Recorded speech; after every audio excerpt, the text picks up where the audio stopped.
Tidak semua rumah tangga yang terlihat tenang benar-benar bahagia. Tidak semua perempuan yang rajin berdoa terbebas dari dosa. Karena ada rahasia yang disembunyikan terlalu rapi di balik mukena yang selalu tampak suci. Ini bukan kisah tentang perempuan jahat. Ini kisah tentang manusia yang kalah oleh keinginannya sendiri. Saat iman diuji bukan oleh kebencian, tapi oleh rasa dimengerti. Dengarkan baik-baik, karena cerita ini mungkin lebih dekat dari yang kamu bayangkan. Azan subuh belum sepenuhnya usai ketika Aisyah membuka mata. Seperti biasa, ia bangun lebih dulu dari Fahri. Langkahnya pelan, nyaris tanpa suara, seolah takut membangunkan rumah yang masih tertidur. Di dapur kecil, ia menyalakan lampu temaram, menyiapkan air hangat untuk wudhu suaminya, lalu kembali ke kamar. Mukena putih itu ia kenakan dengan rapi, bersih, wangi, sama seperti citra dirinya di mata semua orang. Di atas sajadah, Aisyah berdiri tegak. Bibirnya melafalkan ayat-ayat yang sudah ia hafal sejak remaja. Suaranya lirih, tenang, penuh ketundukan. Dari luar, tak ada yang salah. Ia adalah istri solehah, seperti yang selalu dikatakan tetangga, keluarga, bahkan Fahri sendiri. Namun ketika ia sujud, matanya terbuka. Pandangannya kosong menatap serat sajadah. Dadanya terasa sesak. Ada sesuatu yang mengganjal, sesuatu yang tak pernah ikut tersapu oleh air wudhu. Selesai salam, Aisyah duduk lama. Tangannya bergetar. Bukan karena dingin subuh, melainkan karena rasa bersalah yang menekan dadanya setiap hari. Pelan-pelan, ia menoleh ke arah Fahri yang masih terlelap. Wajah suaminya tampak tenang, polos, tanpa curiga. Lelaki itu mempercayainya sepenuh hati. Dan justru itulah yang membuat Aisyah semakin hancur. Ia bangkit, berjalan ke lemari, lalu membuka laci paling bawah. Dari balik tumpukan kain, ia mengeluarkan sebuah ponsel kecil. Ponsel yang tak pernah Fahri lihat. Layarnya menyala. Satu pesan masuk. "Kamu sudah bangun? Aku rindu." Jantung Aisyah berdegup kencang. Tangannya refleks mematikan layar, seolah Tuhan sendiri melihat pesan itu. Ia memejamkan mata, menekan dada, lalu berbisik lirih. Astaghfirullah. Tapi istighfar itu terasa kosong. Aisyah tahu apa yang ia lakukan adalah dosa. Dosa besar. Ia bukan perempuan bodoh. Ia mengerti batas. Ia paham agama. Justru karena itulah, setiap kebohongan terasa seperti pisau yang menusuk perlahan. Beberapa menit kemudian, Fahri terbangun. "Subuh ya?" katanya sambil mengusap wajah. Aisyah tersenyum, senyum yang sudah ia latih dengan sempurna. "Iya mas, air wudhu sudah aku siapkan." Fahri tersenyum balik. "Terima kasih, kamu selalu bikin aku bersyukur." Kalimat itu menghantam Aisyah lebih keras daripada makian apapun. Saat mereka sholat berjamaah, Aisyah berdiri di belakang Fahri. Punggung suaminya tegak, khusyuk. Aisyah menunduk, air matanya jatuh membasahi mukena, tanpa suara, tanpa isak. Bukan karena takut ketahuan, tapi karena ia sadar, di balik kesalehan yang ia perlihatkan, ia sedang mengkhianati dua hal sekaligus. Iman dan pernikahan. Dan pagi itu, seperti pagi-pagi sebelumnya, Aisyah kembali memilih menyimpan rahasia itu rapat-rapat di balik mukena putih yang terlihat suci. Aisyah selalu meyakini satu hal, ia bukan perempuan lemah. Ia tahu batas, ia tahu dosa. Ia percaya imannya cukup kuat untuk menjaga dirinya. Keyakinan itu runtuh pada sebuah siang yang tampak biasa. Hari itu Aisyah menghadiri kegiatan sosial di sebuah gedung kecil pinggir kota. Acara yang seharusnya singkat berubah menjadi panjang karena hujan turun deras. Para relawan terjebak di dalam ruangan. Waktu melambat. Percakapan-percakapan ringan mulai muncul untuk mengusir bosan. Disitulah ia kembali bertemu Rizal. Lelaki itu bukan orang asing. Mereka pernah bekerja bersama beberapa tahun lalu. Kini wajahnya tampak lebih dewasa, lebih tenang. Senyumnya sederhana, tidak berlebihan. Justru itu yang membuatnya terasa aman. "Kita ketemu lagi," kata Rizal sambil tersenyum. Aisyah mengangguk. "Iya, sudah lama." Mereka duduk berseberangan. Awalnya hanya bicara soal pekerjaan, soal kegiatan sosial, soal kelelahan. Tak ada niat apapun, setidaknya begitu yang Aisyah yakini. Namun ketika hujan belum juga reda, percakapan berubah arah. "Capek ya?" ujar Rizal pelan, "jadi orang yang harus selalu kuat?" Kalimat itu sederhana, tapi tepat menusuk titik rapuh Aisyah. Ia terdiam. Untuk pertama kalinya, seseorang mengucapkan sesuatu yang selama ini hanya ia pendam. Sebagai istri, sebagai perempuan yang selalu dituntut sabar, ia jarang didengar. Dan hari itu, Rizal mendengarkan tanpa menghakimi. Sejak pertemuan itu, pesan pertama datang malam harinya. "Terima kasih sudah mau berbagi cerita hari ini." Aisyah membaca pesan itu lama. Jarinya ragu mengetik balasan. Ia menatap Fahri yang sedang sibuk membaca Al-Quran di ruang tamu. Hatinya bergetar. Ia seharusnya mengabaikannya, tapi ia membalas. Percakapan demi percakapan mengalir. Tidak vulgar, tidak terang-terangan. Justru itu yang membuatnya terasa aman. Percakapan demi percakapan mengalir. Tidak vulgar, tidak terang-terangan. Justru itu yang membuatnya terasa aman. Mereka saling menguatkan, saling bertanya kabar. Rizal sering mengingatkan waktu sholat. Ironis. Setiap kali Aisyah merasa terlalu jauh, ia berhenti sejenak. Ia menangis, ia berdoa. Ia berjanji akan mengakhiri semuanya. Namun keesokan harinya, ketika notifikasi itu muncul lagi, janjinya runtuh. Aisyah mulai menyimpan ponsel itu lebih dekat, membawanya ke dapur, ke kamar mandi, ke sudut-sudut rumah yang sepi. Ia tahu ini salah, tapi hatinya telanjur merasa hidup. Suatu sore setelah kegiatan sosial, Rizal menawarinya pulang bersama karena hujan turun lagi. Kalau tidak berkenan, katanya hati-hati. Aisyah ragu, sangat ragu, tapi ia mengangguk. Di dalam mobil keheningan terasa berat. Tidak ada sentuhan, tidak ada kata cinta. Tapi jarak itu justru lebih berbahaya. Ketika Rizal berkata, "Kamu perempuan baik, jangan menyiksa diri sendiri terus," air mata Aisyah jatuh. Saat itulah batas mulai kabur. Malam itu Aisyah sholat lebih lama dari biasanya. Ia sujud terlalu lama hingga dahinya dingin. Ia memohon ampun. Ia tahu ini jalan yang salah. Namun di dalam hatinya sebuah suara kecil berbisik, "Aku hanya ingin dimengerti." Dan sejak hari itu, Aisyah tak lagi bertanya apakah ini dosa. Ia hanya bertanya, seberapa lama lagi ia bisa menyembunyikannya. Aisyah tidak langsung berubah. Justru itulah yang membuat semuanya semakin berbahaya. Ia masih bangun subuh, masih menyiapkan sarapan Fahri, masih tersenyum dengan lembut saat suaminya bercerita tentang pekerjaan. Dari luar, rumah tangga mereka tetap terlihat utuh. Namun di dalam dirinya, Aisyah hidup dengan dua wajah. Ponsel kecil itu kini selalu berada di dekatnya, disimpan di balik mukena, di sela bantal, atau di tas kecil yang tak pernah lepas dari genggaman. Setiap bunyi notifikasi membuat jantungnya berdegup lebih cepat, antara takut dan rindu. Kebohongan pertama terasa ringan. "Aku pulang agak telat ya mas, ada rapat kegiatan." Fahri mengangguk tanpa curiga. "Hati-hati di jalan." Kalimat sederhana itu justru membuat tenggorokan Aisyah tercekat. Tapi ia tetap pergi. Pertemuan dengan Rizal selalu dimulai dengan jarak yang dijaga. Duduk berjauhan, bicara pelan, seolah mereka masih bisa menyebut semuanya sebagai biasa. Tapi semakin sering bertemu, semakin sulit menjaga batas.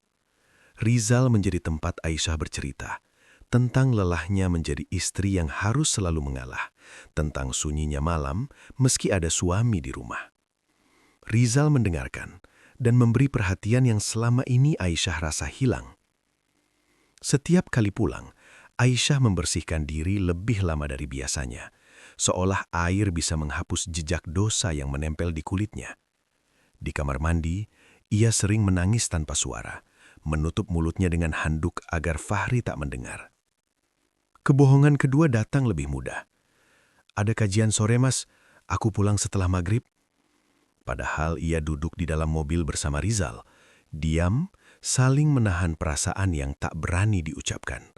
Tidak ada sentuhan, tapi hati mereka saling mendekat lebih dari yang seharusnya. Aisyah mulai kehilangan rasa. Rasa takut berkurang, digantikan kebiasaan.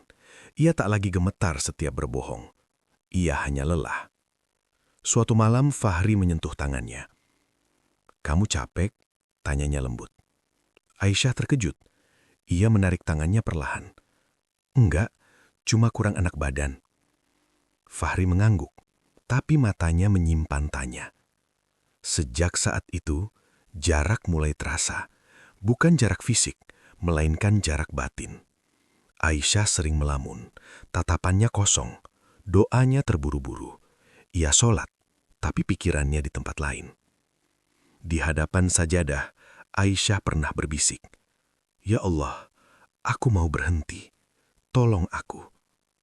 Namun setelah salam, ia membuka ponsel itu lagi. Pesan dari Rizal masuk, "Kamu tidak sendirian." Air mata Aisyah jatuh. Ia tahu itu kalimat berbahaya, karena semakin ia percaya pada kalimat itu, semakin ia menjauh dari rumahnya sendiri. Malam itu Aisyah menatap wajah Fahri yang tertidur pulas. Ia menyentuh bahunya, lalu menarik tangannya kembali, takut. Ia sadar, kebohongan kecil yang ia anggap sepele kini telah menjelma menjadi dosa besar. Dosa yang tak lagi berdiri sendiri, tapi telah mengikat hidupnya. Dan untuk pertama kalinya, Aisyah bertanya dalam hati, "Jika kebenaran ini terungkap, masih adakah tempat bagiku untuk pulang?" Malam-malam, Aisyah berubah menjadi sunyi yang menyiksa. Ia masih menunaikan sholat tahajud, masih melafalkan doa-doa panjang yang dulu selalu membuat hatinya ringan. Namun kini, setiap kata terasa hampa, seolah doa-doanya berhenti di langit-langit kamar, tak pernah sampai ke tempat yang seharusnya. Aisyah sering terdiam lama di atas sajadah. Tangannya menengadah, tapi dadanya kosong. Ia ingin menangis, tapi air mata seakan menolak jatuh. Yang tersisa hanya lelah. Di sebelahnya, Fahri tidur dengan punggung menghadap ke arah lain. Bukan karena marah, melainkan karena jarak yang perlahan tumbuh tanpa mereka sadari. Aisyah memperhatikannya dalam gelap, bertanya-tanya kapan terakhir kali ia benar-benar jujur. Siang hari, Aisyah tetap menjalani perannya dengan sempurna, menjawab sapaan tetangga, menghadiri pengajian, tersenyum ketika dipuji karena kesalehannya. "Mas Fahri beruntung punya istri seperti kamu," kata seorang ibu. Aisyah tersenyum kaku. Kalimat itu seperti ejekan yang tak terucap. Di dalam mobil, ia menggenggam ponsel kecilnya erat-erat. Pesan dari Rizal masuk perlahan, penuh perhatian. Ia membaca, lalu menutup mata. Setiap pesan terasa seperti pengkhianatan baru, namun juga pelarian. Suatu sore, Fahri bertanya pelan, "Kamu akhir-akhir ini sering melamun. Ada apa?" Aisyah tersenyum tipis. "Enggak apa-apa, Mas. Mungkin capek." Fahri menatapnya lama, seolah ingin berkata sesuatu, tapi akhirnya hanya mengangguk. Keheningan itu justru lebih menyakitkan daripada pertengkaran. Malamnya, Aisyah sholat sendirian. Ia sujud lebih lama dari biasanya. Dahinya menempel pada sajadah yang dingin, nafasnya bergetar. "Ya Allah, kalau ini salah, tolong hentikan aku," bisiknya. Namun saat bangkit, yang ia rasakan bukan ketenangan, melainkan takut. Takut kehilangan Rizal, takut menghadapi Fahri, takut pada dirinya sendiri. Aisyah mulai menyadari satu hal yang paling menakutkan. Bukan dosanya yang membuat ia gelisah, melainkan kemungkinan kehilangan apa yang sudah terlanjur ia rasakan. Dan disitulah ia tersentak. Ia bukan hanya berdosa, ia mulai terbiasa dengan dosa itu. Doa-doanya tak lagi menjadi tempat pulang. mukena tak lagi terasa melindungi. Yang tersisa hanyalah seorang perempuan yang tersesat, berdiri di antara iman dan keinginan, tak tahu jalan kembali. Malam itu, Aisyah menatap cermin lama. Wajahnya tampak sama, tapi matanya berbeda, lebih dalam, lebih gelap. Ia berbisik pada bayangannya sendiri. Sampai kapan aku bisa berpura-pura? Dan pertanyaan itu menggantung, menunggu jawaban yang akan menghancurkan segalanya. Fahri bukan lelaki yang mudah curiga. Selama ini ia percaya, bukan karena buta, tetapi karena yakin.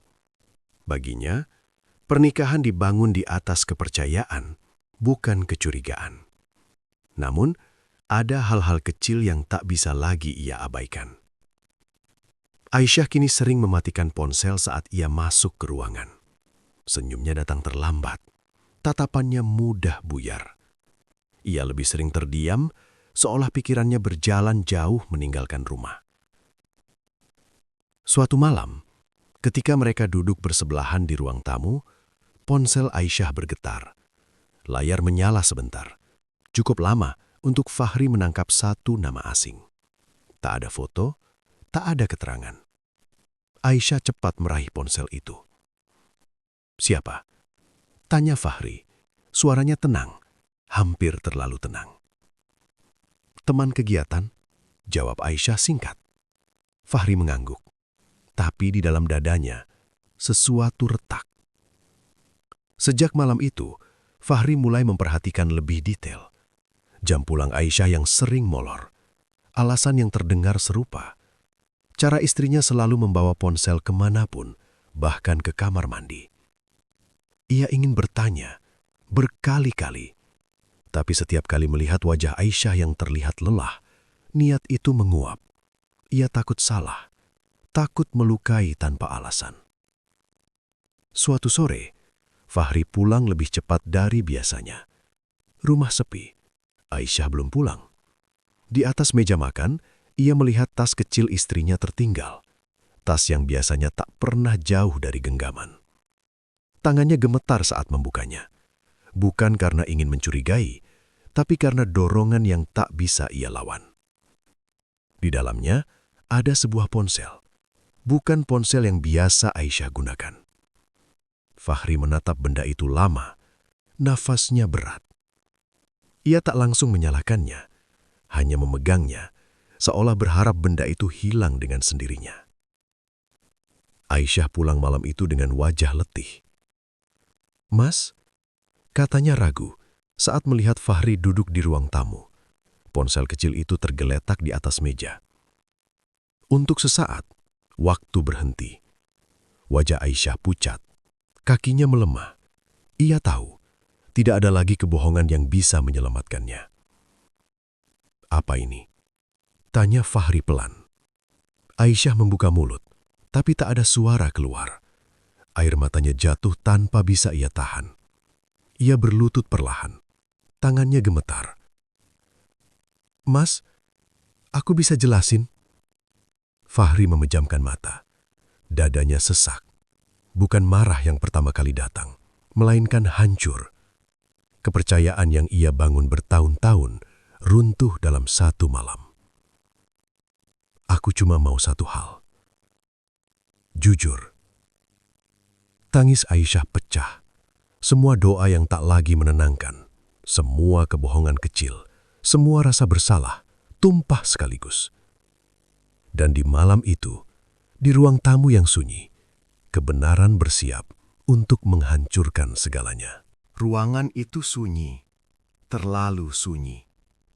Hanya suara nafas Aisyah yang terputus-putus dan detak jam dinding yang berdetak seperti hitungan mundur menuju kehancuran. Fahri duduk diam, memandang ponsel kecil di atas meja, seolah benda itu bom yang bisa meledak kapan saja. "Buka," kata Fahri pelan. Suaranya nyaris tak terdengar. Aisyah menggeleng. Tangannya gemetar. Air matanya jatuh membasahi lantai. "Mas, jangan." Fahri menatapnya. Matanya merah, tapi kering. Kalau kamu masih anggap aku suamimu, buka. Dengan tangan yang hampir tak mampu bergerak, Aisyah menyalakan ponsel itu. Pesan-pesan terbuka satu persatu. Kata rindu, perhatian, percakapan panjang yang tak seharusnya dimiliki perempuan bersuami. Fahri membaca tanpa suara. Setiap kalimat seperti memukul dadanya. Namun yang paling menghancurkan bukan isi pesannya, melainkan lamanya waktu. Berbulan-bulan. Bukan khilaf sesaat. Bukan kesalahan yang tak disengaja. Kapan? Tanya Fahri akhirnya. Aisyah menunduk. Aku nggak ingat pastinya. Kapan kamu mulai bohong ke aku? Suara Fahri bergetar. Tangis Aisyah pecah. Sejak aku merasa sendiri, Mas. Sejak aku nggak kuat lagi. Jawaban itu membuat Fahri terdiam lama. Ia ingin marah, ingin berteriak, namun yang keluar hanya kelelahan. Apa kamu sadar? Setiap aku percaya ke kamu, kamu lagi menusuk aku pelan-pelan, katanya lirih. Aisyah merangkak mendekat, memegang kaki Fahri. Aku salah. Aku dosa. Aku mau berhenti. Aku mohon, Mas. Fahri menarik kakinya. Bukan kasar, tapi tegas. Kamu berhenti bukan karena sadar, tapi karena ketahuan. Kalimat itu menghancurkan Aisyah lebih dari apapun. Ia mengaku semuanya. Tentang Rizal, tentang pertemuan-pertemuan diam-diam, tentang kebohongan yang terus ia bangun di atas wajah solehahnya. Fahri bangkit berdiri. Dadanya naik turun. Air matanya akhirnya jatuh. Kamu tahu kenapa aku hancur? Bukan karena kamu jatuh cinta ke orang lain, tapi karena kamu membohongi aku sambil berpura-pura suci. Aisyah menutup wajahnya. Tangisnya pecah tanpa bisa ditahan. Ia sadar, tidak ada lagi yang bisa ia selamatkan. Malam itu, Fahri keluar dari rumah. Tanpa marah, tanpa kata perpisahan. Hanya membawa jaket dan luka yang terlalu berat untuk dipikul sendirian. Aisyah terduduk sendiri di ruang tamu. Mukena putih tergeletak di sudut ruangan. Tak lagi tampak suci. Hanya kain yang basah oleh air mata. Ia mengadah. Suaranya serak. Ya Allah, aku kehilangan semuanya. Dan untuk pertama kalinya, ia benar-benar merasa sendirian. Hari-hari setelah kepergian Fahri terasa seperti kuburan yang hidup. Rumah itu masih sama, perabot masih di tempatnya. Namun udara di dalamnya berat, seakan setiap sudut menyimpan gema kata-kata yang tak pernah terucap. Aisyah berjalan pelan dari satu ruangan ke ruangan lain, seperti orang asing di rumahnya sendiri. Ia menunggu. 1 hari, 2 hari, 3 hari. Tak ada kabar. Tak ada pesan, tak ada telepon. Hanya keheningan yang terus menghantam. Malam pertama, Aisyah duduk di ruang tamu hingga subuh. Mukena tergantung di kursi. Ia tak sanggup memakainya. Setiap melihatnya, dadanya terasa sesak, seolah kain itu menuntut pertanggungjawaban. Ia mencoba menghubungi Rizal. Pesan dibaca, tak dibalas. Baru saat itulah Aisyah sadar, orang yang selama ini ia jadikan pelarian, menghilang ketika kenyataan datang.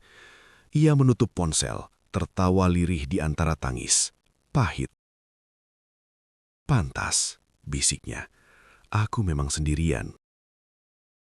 Hari berikutnya, amarah datang, bukan dalam bentuk teriakan, melainkan kelelahan. Aisyah marah pada dirinya sendiri, pada pilihan-pilihan kecil yang ia anggap sepele, pada kebiasaan berdusta yang kini menelan seluruh hidupnya. Ia sholat, tapi bukan lagi untuk menenangkan diri. Ia sholat karena takut, karena tak tahu harus berbuat apa lagi. Di sujud terakhir, tangisnya pecah, tanpa ditahan, tanpa topeng. Ya Allah, aku sudah melanggar segalanya. Aku tidak pantas minta apa-apa, tapi tolong, jangan biarkan aku lupa rasa sakit ini. Malam-malam berikutnya, Aisyah mulai membuang satu persatu benda yang mengingatkannya pada Rizal. Pesan-pesan dihapus, nomor dihapus, ponsel kecil itu ia hancurkan, layarnya retak di lantai.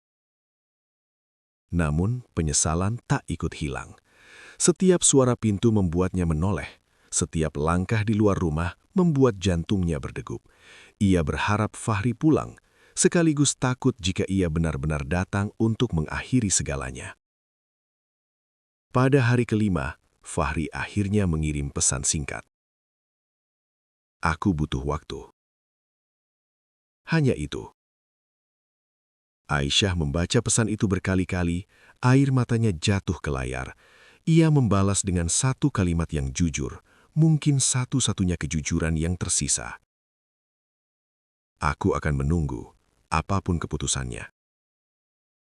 Setelah itu, ia belajar duduk dengan kesunyian, menerima amarah Fahri tanpa membela diri, menerima kemungkinan terburuk tanpa lari. Aisyah akhirnya memahami, penyesalan bukan tentang menangis sekeras mungkin, melainkan tentang berani diam dan menanggung akibat. Dan di rumah yang sunyi itu, untuk pertama kalinya, Aisyah benar-benar menghadapi dirinya sendiri, tanpa mukena kesalehan, tanpa alasan, tanpa pembenaran. Hanya seorang perempuan yang sadar bahwa beberapa kesalahan tak bisa diperbaiki, hanya bisa ditanggung. Fahri kembali pada sore yang mendung. Tak ada suara langkah yang tergesa. Tak ada raut marah. Ia berdiri di ambang pintu dengan wajah yang jauh lebih tua dari terakhir kali Aisyah melihatnya. Matanya cekung. Bahunya turun. Lelaki itu tampak lelah. Bukan oleh pekerjaan, melainkan oleh pikiran yang tak pernah berhenti. Aisyah berdiri kaku di ruang tamu. Tangannya saling menggenggam. Jantungnya berdetak terlalu keras. Mas, suaranya hampir tak keluar. Fahri mengangguk tipis. Ia duduk di kursi yang sama seperti malam pengakuan itu. Jarak di antara mereka terasa lebih lebar dari ruang tamu itu sendiri. Aku nggak datang buat marah, kata Fahri pelan. Aku datang karena aku harus memutuskan. Kalimat itu membuat lutut Aisyah melemah. Mereka bicara lama, tentang awal pernikahan, tentang mimpi-mimpi kecil yang dulu mereka susun, tentang perubahan yang tak pernah mereka sadari bersama. Aisyah tak membela diri, tak mencari alasan. Ia hanya mengakui, setiap kebohongan, setiap dosa, setiap rasa yang salah. Aku tahu aku nggak layak minta maaf, ucapnya dengan suara bergetar. Tapi kalau masih ada sisa, sedikit saja, aku mohon. Fahri menunduk, tangannya mengepal. Air mata jatuh tanpa suara. Aku bisa memaafkan kamu, katanya akhirnya. Tapi aku nggak tahu apakah aku bisa hidup dengan luka ini setiap hari. Kalimat itu menghantam lebih keras daripada kata cerai. Aisyah mengangguk pelan. Aku paham, Mas. Hening kembali menyelimuti mereka.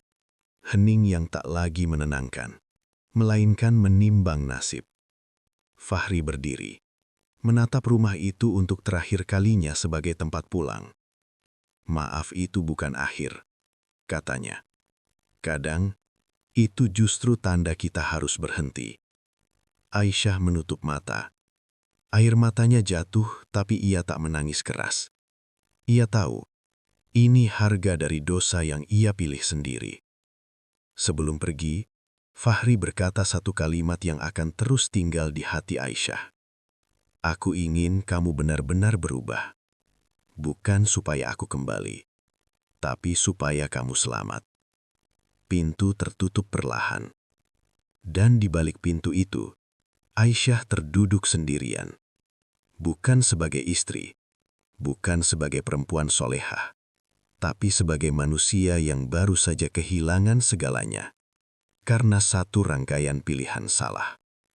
Malam itu, Aisyah sholat lagi, bukan untuk meminta kembalinya Fahri, tapi untuk meminta kekuatan menerima keputusan yang akan datang. Karena ia tahu, bab terakhir bukan tentang cinta, melainkan tentang kehilangan dan pembelajaran.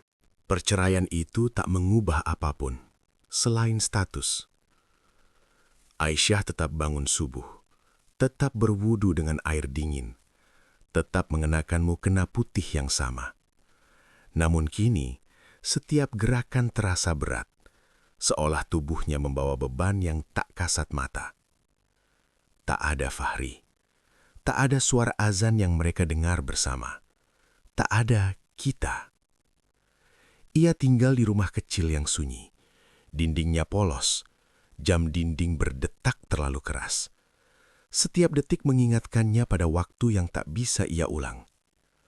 Orang-orang masih menyebut namanya dengan sopan, masih memanggilnya Mbak Aisyah yang baik.